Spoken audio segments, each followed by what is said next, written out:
afternoon, which is the 10th of December. We've had it planned for a little while now, and for those that have registered really early, thank you very much for your patience. And for those that have received maybe an additional invitation in the last few days, please accept my heartfelt apologies on that one. I sent that one out accidentally.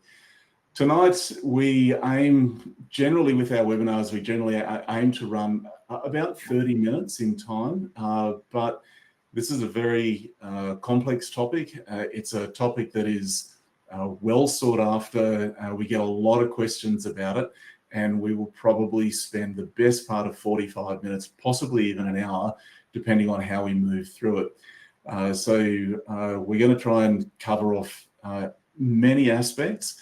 And we do have a few questions already that we've been asked by some clients that don't like to ask live questions. So they have asked us before the webinar.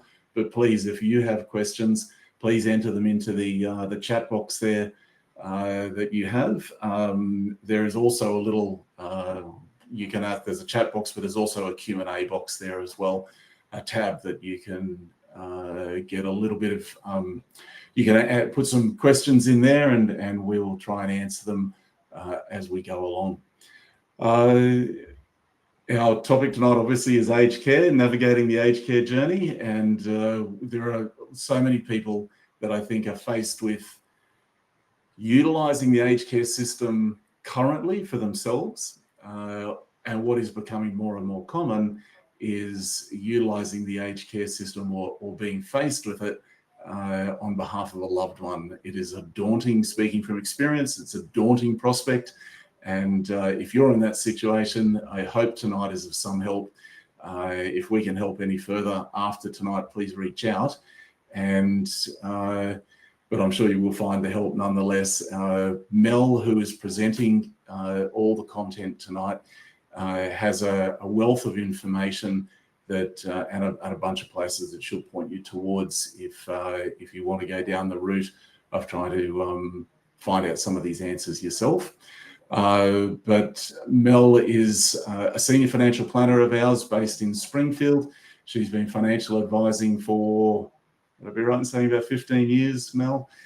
And has a wealth of experience and is a dedicated aged care specialist. So we've got the right person on the right job tonight, and I think you're really going to get a lot from tonight's webinar.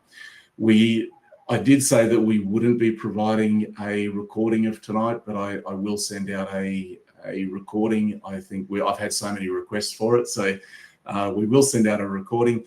I do want to bring everyone's attention to this little page here, which is technically it's what's called a general advice warning. Colloquially, I suppose it's where we declare that we have all the care but bear none of the responsibility. So all of the information that we've got here tonight is very general in nature. It's all correct, but is it pertinent to your situation? That's where you need to make that decision for yourself, or seek personalized financial advice from somebody qualified, us or somebody else suitably qualified. Now, we have a lot of people on tonight that know who we are and they've worked with us for a long time, and I really value your attending tonight, and I'm very grateful for that fact that you place your trust in us over such a long period of time. For those that don't know who we are, we're a financial advice business. We're based in two locations, Toowoomba and Springfield, near Ipswich in Brisbane. We have about 10 staff. We have 5 financial advisors. We have 5 support staff that basically make it so much easier for us to do what we do. Overall, we're a financial advice and education business. We help busy families translate some of the complexities when it comes to personal finance. Our main aim is to try and make it simpler, more understandable, so that people are worried less about their money. They don't quite have that same level of stress. You can start to focus on the more important things in life. We call it living a richer life. You may think of it as traveling or pursuing a hobby or just doing something a little more exciting for you rather than worrying about money. Now, if you have any questions after tonight, please reach out. The emails that you've received, some of these invitations and the confirmations on, just come straight back to me. So by all means, you can reply. If you've got any questions as we go along, please just enter them, as I said, in those chat boxes, and we'll do our best tonight to answer any of those questions. Before I rattle on too much longer, I'll hand over to Mel, and we'll get started. Thanks very much, Mel. Cool, great. Thanks, Nick. Thanks, everyone, for joining us tonight. So we'll get straight into it. There's been quite a few changes with the aged care space recently, and you may have heard on the media that there was a Royal Commission, and from that there was a whole host of recommendations, and over the years they have started to implement them. This is the biggest changes that have happened in some time, and you probably agree that it was well due, and that there was some bad media around. So they're trying to alleviate that. They're trying to make aged care more accessible and user-friendly while also supporting the facilities. Under the old rules and the old payment system, almost half of the facilities were making a loss. So they really had to do something to make sure that these facilities remained opened, maybe even grow the facilities, but make sure that there were places for people that needed the care. So to start tonight, what I wanted to do is just kind of give you a bigger picture of the aged care space as a whole, from home care right through to residential aged care. Because like the slide says there, 80% of recipients are not in residential aged care. They're getting the care and the support that they need at home, either through government funded providers or family and friends, neighbours. So I wanted to give an overall picture. So the support that we have that can be given at home is through the Commonwealth Home Support Program.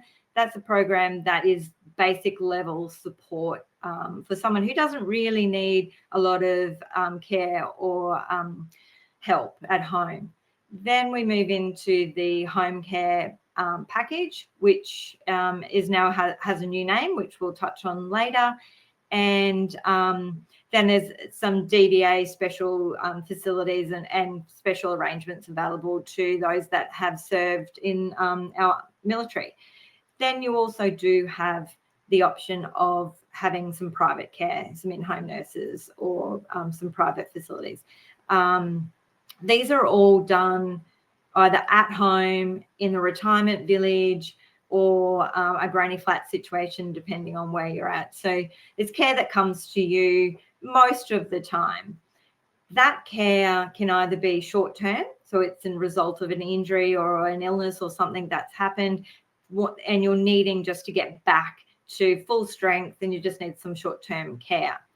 Or it might be some transition type care where you're maybe moving from home into residential aged care, but you haven't been able to get a spot yet.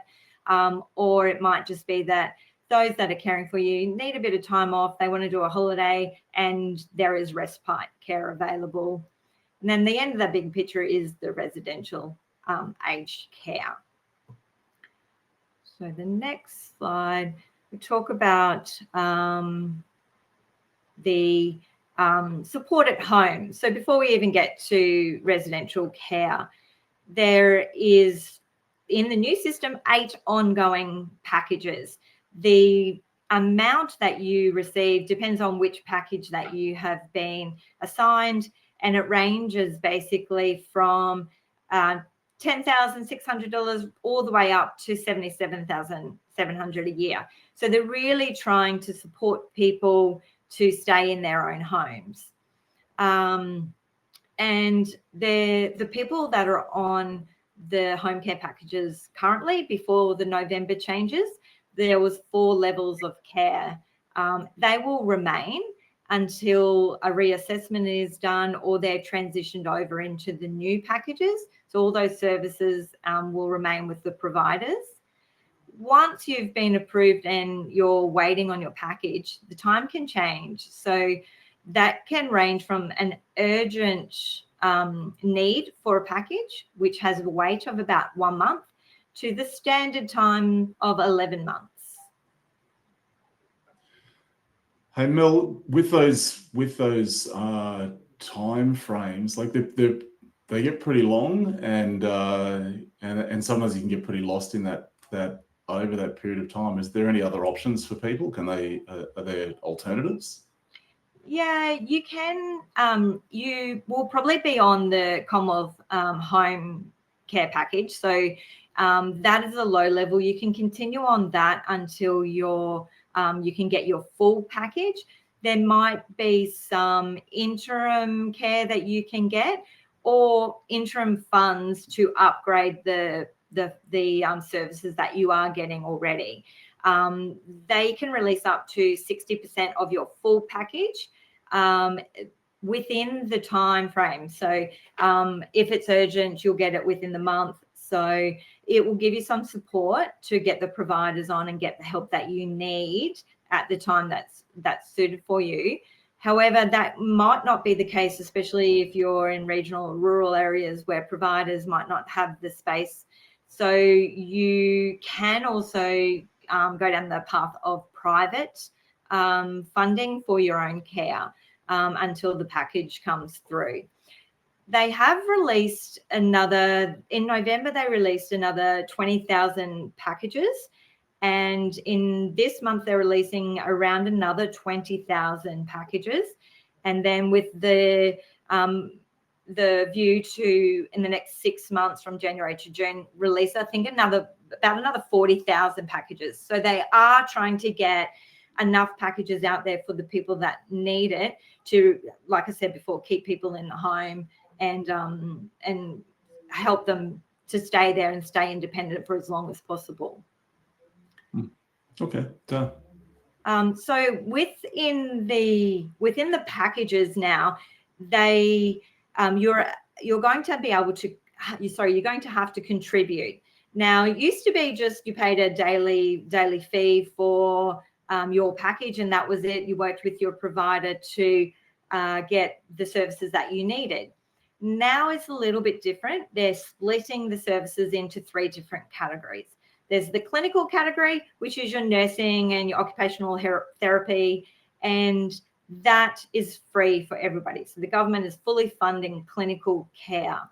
And then you go into the other 2. So the independence, which is personal care, showering, shaving, help with toileting, anything like that is personal care or social support, maybe some therapies, and transport is included in that.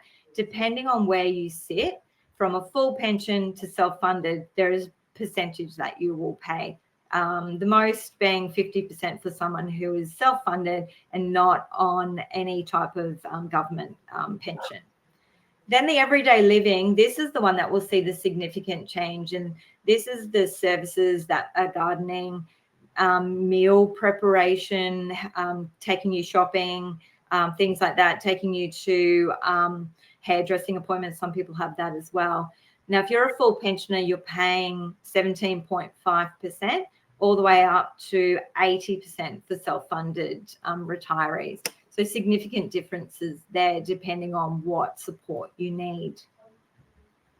With that, Mel, the percentages are one thing, but I often think that percentages are, I've found after 25 years of financial advising that percentages aren't the most readily translatable thing.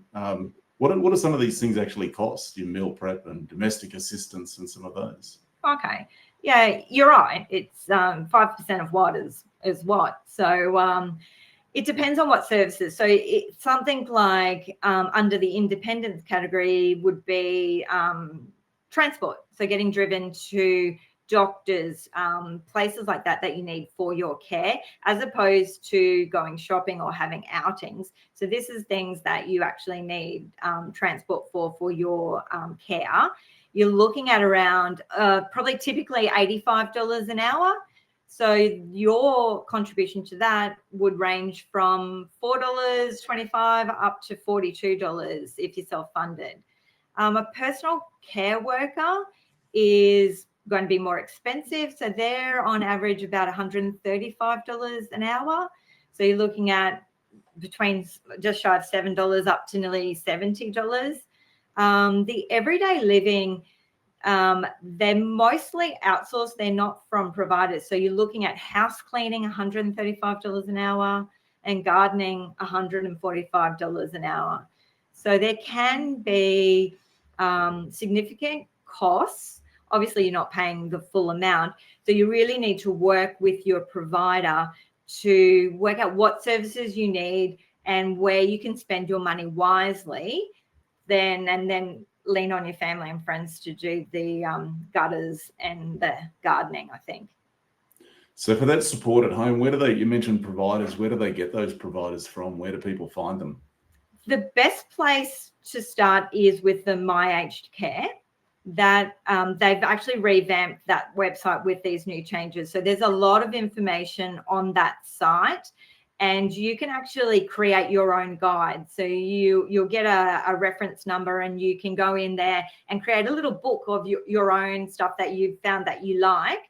And you can search for providers in your area, or what I've actually found with previous clients, they've talked to their friends or other people in their community that are receiving some services already and found out what they think and who they recommend. And I think that's really the best way to do it. Either My Aged Care, or if you know people, talk to your friends and your neighbours and see what's happening, what they're doing. Okay. Oh, thank you. Next one. So now we kind of move into the residential aged care section. And I thought I would go through the steps for actually from, okay, I need to go to care, or my parent needs to go to care, to what do I need to do and how do I get them in there? So there's a bit of a process.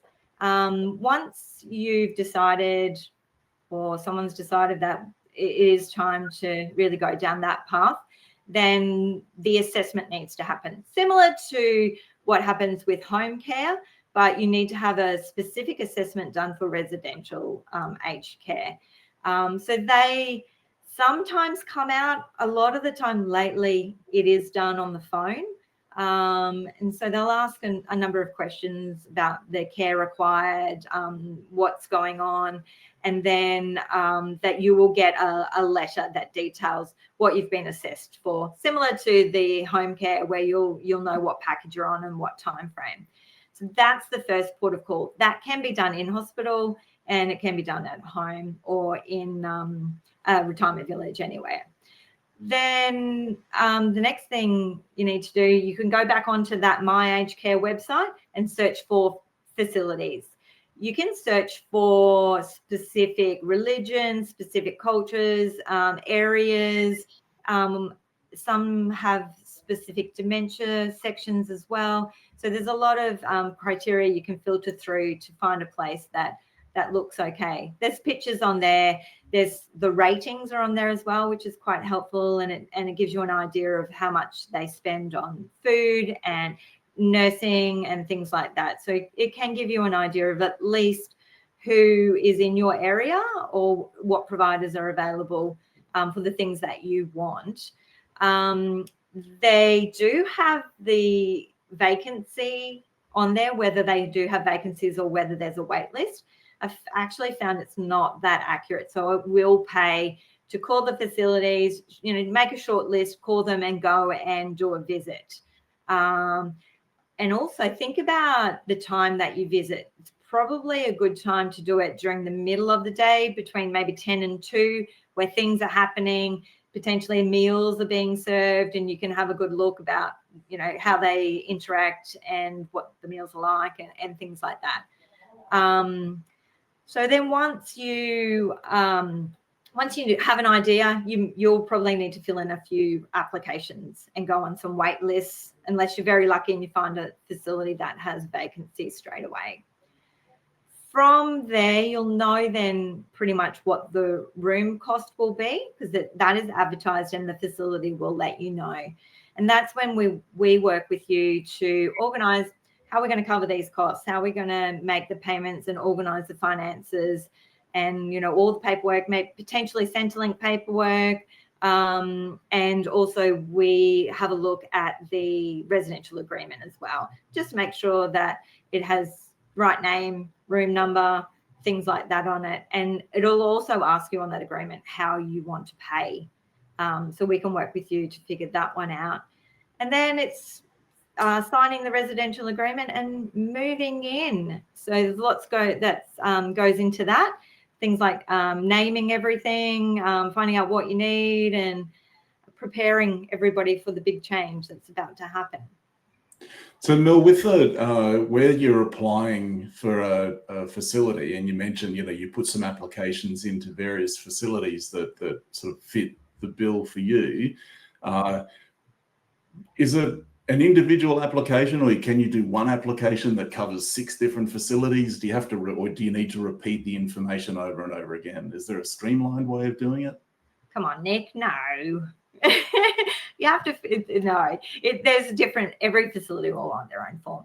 But you can work with, there are organisations out there that will help you find a place, and they will help you fill in the applications and things like that. So that's not something that most financial advisors will do. We cover off the finance side of things, but there certainly are places where you can go that will help you and advocate for you to get into a facility.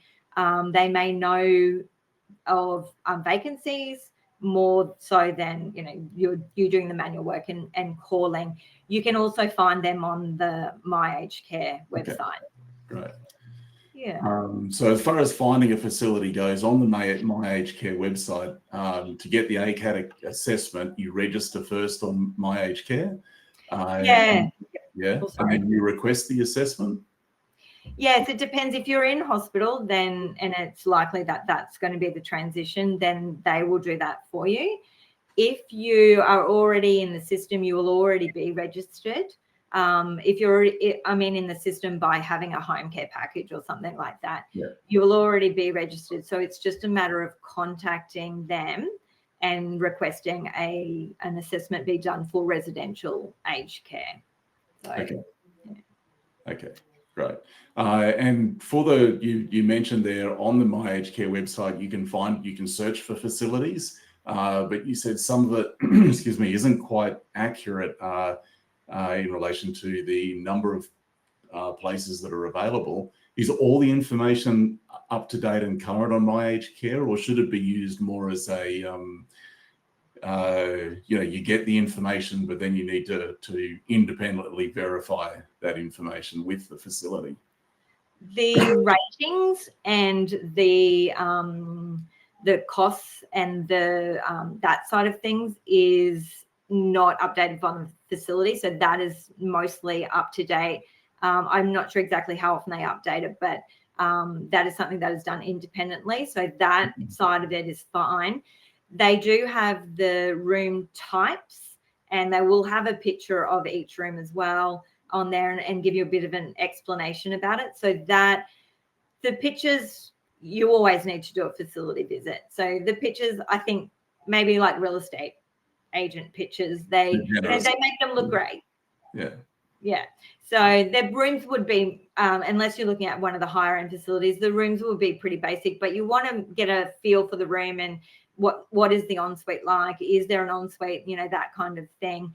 Yep. You can go into a facility also if there's a facility that you really want to, it's in the right spot, it's close to family, it's easy for everyone, it really ticks all the boxes, but you don't quite want the room that's available, you can take the room and then you can look to move once you're in there. So you'll get priority once you're in there. Just say there's a standard room with a shared bathroom, but you don't want that, but you want to be in that facility. You can take that room, and then when the next one becomes available, you'll get preference to move up as well. Okay. How long does it take from, you get your assessment, you start searching and you make an application? What's the time frame? It does take a while. So the actual assessment, unless it's urgent and immediate, like if you're in hospital, can take 2 to 6 weeks for that to come through. And then depending on how much time you've got to look at the facilities and go and visit them to do the applications and stuff, that can take as long as days to weeks, depending on your availability and time to do that. Working with us or your advisor to do the finances, you're probably looking at 4 to 6 weeks there as well. And then moving in, depending on the availability, you can move in immediately, and if there is a room, and as long as you have the assessment, because you can go into respite, so it can be counted as respite rather than moving into full residential aged care. You have 63 days of respite available each year to use. So that is a way to get in before you've really got your ducks lined up. So that happens less likely nowadays with the amount of people that are moving into care. Okay, great. Yeah, so it is a bit of a time. Yeah, definitely. All right, so that is kind of how you transition through the process to getting in. And so now we can move on to the fees. So there are 3 types of fees, and we kind of group them into your accommodation payments. So what you're paying for your room, and that is set by the facility. Then you have the care side of things, your care payments, and your contribution that you need to make for the cost of care. And then there is the higher everyday living fee, was known as extra services or additional services. Now it's called the higher everyday living fee, and that pays for a little bit extra, some niceties and a higher standard of services. So we'll go into that a bit more in detail. Now, so the accommodation side, that, like I said just before, is set by the facility. And there's a couple of ways you can pay for it. I kind of describe them as a lump sum where you buy your room, or as a daily fee where you're renting the room. So you can choose either, or you can mix and match. You can do some lump sum and some daily fee. So the changes that kind of happened with the lump sum payment now is that the facility will retain 2% of the amount each year up to 5 years. The rest of it is fully refundable back to the estate or the family when the resident leaves. And the daily fee, the change to the daily fee now is that it will increase twice yearly, in March and September, which if you're getting the age pension, you would know that's when your age pension can go up, and that's when they review it. So that's when now your daily fee will go up. It was in the past stable. It was fixed at the time you entered, but the theory behind that is now, because of the facilities not being able to be profitable or at least cover their costs, they wanted this fee to index over time in line with the cost of the room and the facilities and the maintenance of the facility. So that's really your room cost. Okay, so on that room cost, the lump sum and the daily fee, what would that otherwise be known as, when people are doing some research? So the lump sum is called a RAD. So that's your residential accommodation deposit. And then the daily fee is called a DAP. So, and that's just a daily accommodation payment. So you might find some other terms, but when we're talking about the ability to pay, then they're the most common, the RAD and the DAP. And if I'll kind of go into that a little bit more. If you are what is considered a low means resident, then there is what's called a residential accommodation contribution and a daily contribution as well. And that is set by your ability to pay. So, but most often we hear a RAD and a DAP about accommodation. And I've just got a question from Pam, who's just asking in relation to the RAD and the retained fee, that 2% for 5 years. Is that the RAD can obviously vary depending on the facility, the request for that lump sum. However, is the retaining fee fixed? So is 2%? Is it a fixed 2%? I hope, Pam, that I'm asking that correctly on your behalf. Yeah. It does change. So it does actually, the 2% is on the lower amount each year. So it's not actually the 10% that you would think over 5 years. It's actually a bit lower than that because it is on the remaining balance each year. Okay. And even though that RAD does decrease, you don't have to top it up because you have still paid potentially that full amount anyway. Yeah. So hopefully that answers Pam's question. Yeah. So if it was 100,000, which would be a very low lump sum, it would be $2,000 in the first year, which is 2% of $100,000.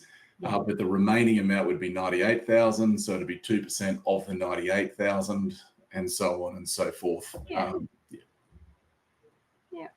Great. So, all right, then we've got the next fee is paid by everybody, and that's the basic daily fee. This is where I think some people do get tricked up because I hear a lot about aged care and they take 85% of my pension and that's what it costs to go into aged care. So the real story around that is that this basic daily fee is set at 85% of the single age pension. So a single person's full age pension, they take 85% of that, and that ends up being $65.55 a day at the minute. So every single resident pays that fee. Some people just pay that fee. So so that's really the basic daily fee. Now we come to the tricky bits. So the means tested care fee. It is now split into what's called a hoteling contribution and a non-clinical care contribution. So there's two different fees there, and they are means tested. So everyone will pay different amounts. Some people won't pay both. Some people will pay both. And it'll just be based on your ability to pay. They are capped as well. So we in the past have had caps on payments annual and lifetime. So that has kind of changed, and that's probably a whole webinar in itself. So we won't go too far down that. But a good thing about the non-clinical care contribution is that you only will pay it if you're asked to pay it for 4 years.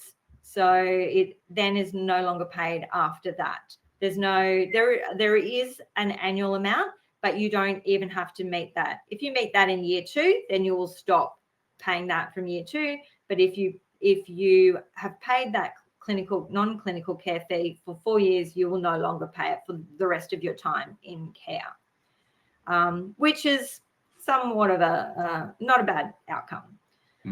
Again, they're means tested, so they're not paid by everybody.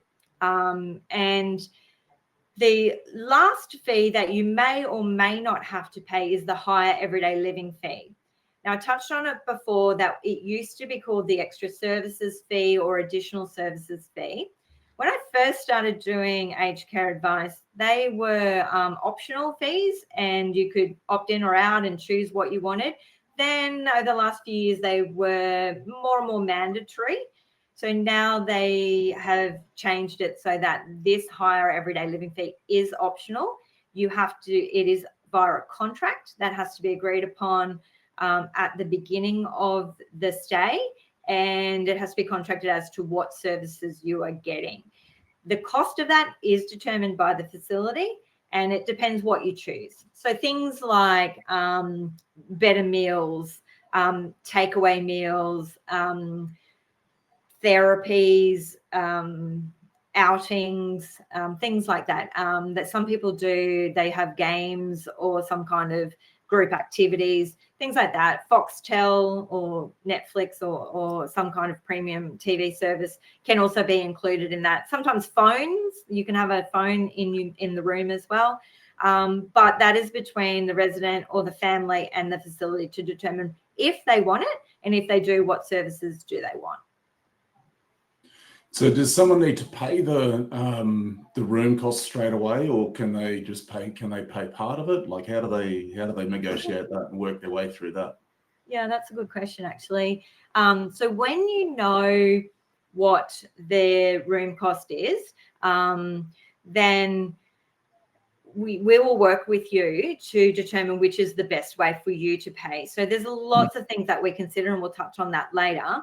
But when you move in and you're not in respite, that you've moved in as a residential aged care resident, then you have 28 days to make a payment.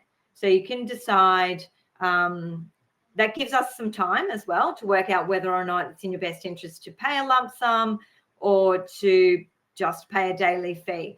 Every circumstance, every situation is going to be different. So, but you don't have to make a full payment. You don't have to make the full RAD. You can make part of a RAD and pay the remainder as that DAP. And that is something that we work on with our clients to see which is the best way. Now that the facility is retaining 2%, we need to consider whether or not it's that's in the best interest. Who is left as in the estate that the money will be returned to? Is there a spouse still there? And there is, when you pay the daily fee, there is an interest rate that is payable as well. So does that work out best as well? So like I said before, with the means tested, we could do a whole webinar just on the fees for aged care, let alone everything else. But I'll touch on also if you don't have the means, so what's considered a low means resident. So you must be left with $63,000 in assets. So they can't ask you to pay any money towards your accommodation if you only have $63,000 or less. So, and there is a whole different set of calculations for a low means residence, and you will only pay what you can afford to pay, if anything at all. So there are provisions in place so that everybody does have access to residential aged care, whether you have the means or not. And in most facilities nowadays, the rooms are the same. There's not some little closet out the back that you'll be put in. So if they have a vacancy, they have to give it to you. They're also incentivized as well because 40% of their facility must be low means residents, or they will not get any government funding. So, the low means people that don't have a lot of money are also looked after as well. So with the means tested amount, the amount that's calculated, Fiona has just asked, is there a table to ascertain what amount would need to be paid? So what was that for, Nick? Sorry. For the means tested care fee, is there a table? Or the calculator is probably the more the go-to. Yeah. Again, I know I've said this a lot, but on the My Aged Care website, you can do an estimate of fees. So you can put in your details, and it will give you an idea of what your fees can be in regards to the means tested. So, yeah, that's probably the best place to go. It's it's a big calculation. Yeah. Okay. Fiona, I hope that answers your question. I have got another one that's actually come through as a text message. DVA, with all of these fees, is there a difference between an age pension or a DVA recipient? No, not with the aged care fees. So there can be some changes with the actual pension depending on what DVA pension you're getting. If it's a service pension, it's still income and asset tested anyway, but there are a lot of different types of DVA pensions that have their own their own rules as well. But as far as aged care fees go, what you see is what you get. It's the same. So, okay, so just on that, I do know, as you do as well, when someone has been in service somewhere and they receive a disability component to their income, and some of those incomes can be relatively high, and it's not assessable income, it's not taxable income, and the like. Does that count towards these aged care costs? Sorry. No, I don't think so. That's a really good question, actually. Yeah. I think if they're one of the disability ones and the older ones as well, then that income is, it's not counted. Okay. So, but if anyone is in that situation, then reach out, because I can certainly confirm that for you. It's probably the best way to go there. Okay. All right. So that's again, if anyone does have any questions after the webinar, or you're watching it afterwards and so you're watching a replay and you think, oh, I'd actually like to ask this question, just please reach out, reply to the email with the registration that you received, and that'll come straight to me and we can organize the right answer for you. Yeah. It was with all these changes, it's like anything. When you have a shake up of everything, we knew it all, and now it's like, oh, okay, that's different, and it really is only new. It's only come in the 1st of November, so some of the intricacies we're still getting our head around as well. So it's a good challenge. Yeah. Okay, I think we did that one now. So the next slide is really more about the advice and where we fit in, and what kind of things is on the financial advice side. And we've kind of put all the things together, where the placement side, like I touched on before, you can work with a placement specialist. That's probably the only part where we can guide you, but we can't help you in getting a room or a place. We have no pull anywhere, but we do work with your placement. If you choose to engage with a placement specialist, we do work with them to make sure that we are all working to get the easiest outcome and the least amount of forms possible.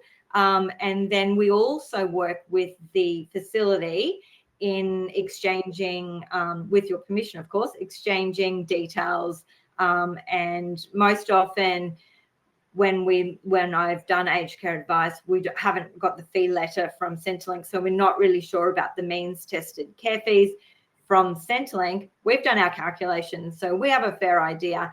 And most often the facility will take what we've calculated rather than applying the full freight of fees straight away.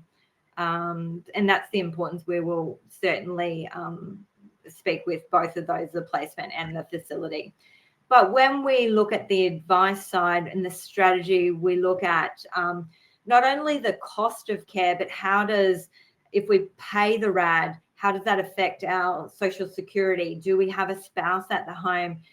Do we not have a spouse? Are we selling the home or are we not selling the home?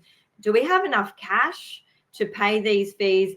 And also, if there is a spouse, for them to continue to live the life that they've been living, and paying the care fees. So we work also with estate planning lawyers to make sure that your estate planning is up to date. Do we need to refine it?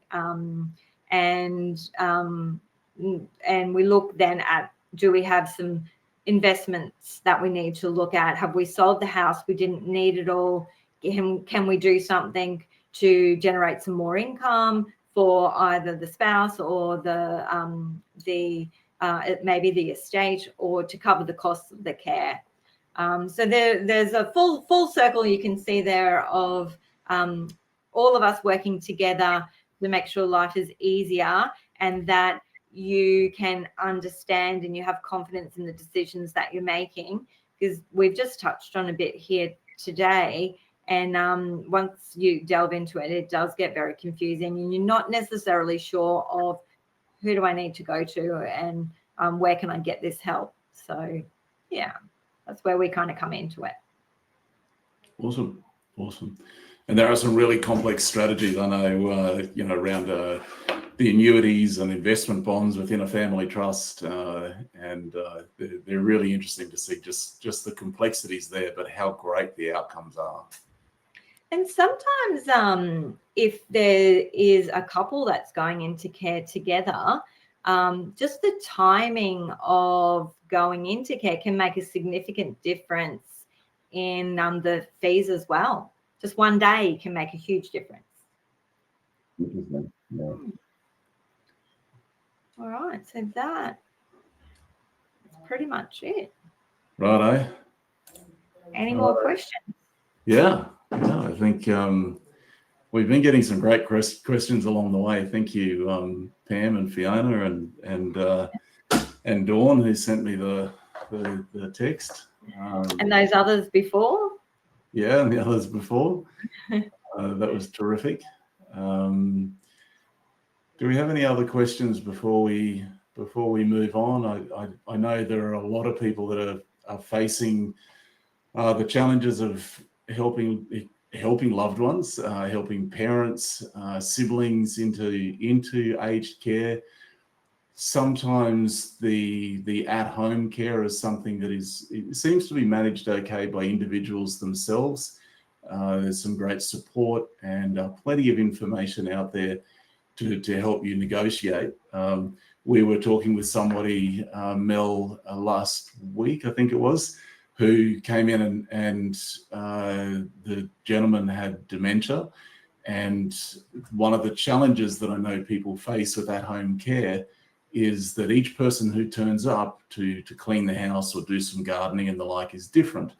However, because he has dementia, the request was made that if there's somebody different coming in all the time, it causes a lot of stress, and particularly for personal care, with showering and those sort of things. And so it was agreed that the same people would come out each week, and that was a fantastic result that I thought, and it was a significant relief for the family just to know that the same person was coming out, and there was just some routine there that the gentleman with dementia was able to deal with, and I thought that was a terrific outcome. Yeah, it was such a relief for them, and yeah, it's exactly what was needed. Yeah, so, yeah. Definitely. We don't have any other questions coming through, so we've been going now approaching 50 minutes, so I might move on. Thank you very much to everyone who has attended tonight, and to all of those that are watching the replay at a later date. As we said, if you'd like to reply to the email for the registration details, and we'd be more than happy to put you, I'll put you in touch with Mel, or we'll get the right answers for you.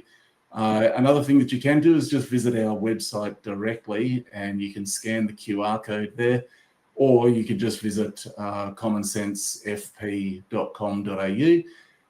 There's lots of information on there already. You can find, if you don't know anything about us, you can find out more about us. There's lots of information about us on there and the way that we do business. And there's also the ability there just to make an appointment with us. And it's a no obligation 15-minute chat over the phone or virtually. We can probably answer some of those burning questions for you straight away. Thank you, Amy. Much appreciated. So we might wrap things up, Mel. And thank you very much again for joining us tonight. We hope you've got a lot of value from it. Thanks a lot. Thanks, everyone.